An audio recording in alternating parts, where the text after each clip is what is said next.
Le chapitre 3 de la Genèse parle d'un jardin merveilleux. L'homme et la femme y vivent dans un bonheur paradisiaque. Mais le serpent, symbole de l'astuce perfide, leur suggère de manger du fruit défendu.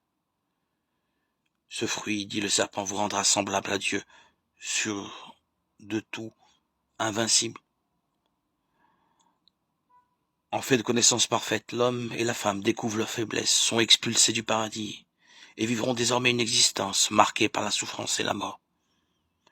Pendant des siècles, les chrétiens ont cru que ce texte était une explication de l'état présent du monde, créé par Dieu, innocent, parfait et immortel. Le premier homme et la première femme, Adam et Ève, avaient désobéi à Dieu et avaient été condamnés ainsi que toute leur descendance au péché, à la souffrance et à la mort.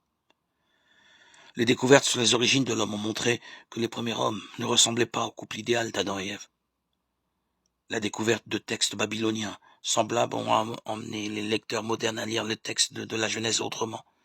L'écrivain aurait voulu montrer que les humains ont une part de responsabilité dans le mal et le malheur qui frappent leur existence. Pourquoi ? Parce qu'ils oublient ou refusent les lois de la vie posées par Dieu d'après la Bible. Contrairement à ce que l'orgueil peut suggérer, l'homme ne doit jamais se prétendre le maître de tout. Tout ne lui est pas permis. Si l'on compare ce texte biblique au texte babylonien parallèle, la leçon serait: il y a de la fatalité dans le monde. Mais il y a aussi la liberté de l'homme. Il est clair que l'homme subit souvent le malheur. Il est clair aussi que l'homme fait souvent son malheur. Un choix lui est proposé. Il peut dire oui ou non. Ce choix peut être cause de bonheur ou de malheur. La fatalité existe. Elle ne doit pas être une excuse pour fuir ses responsabilités.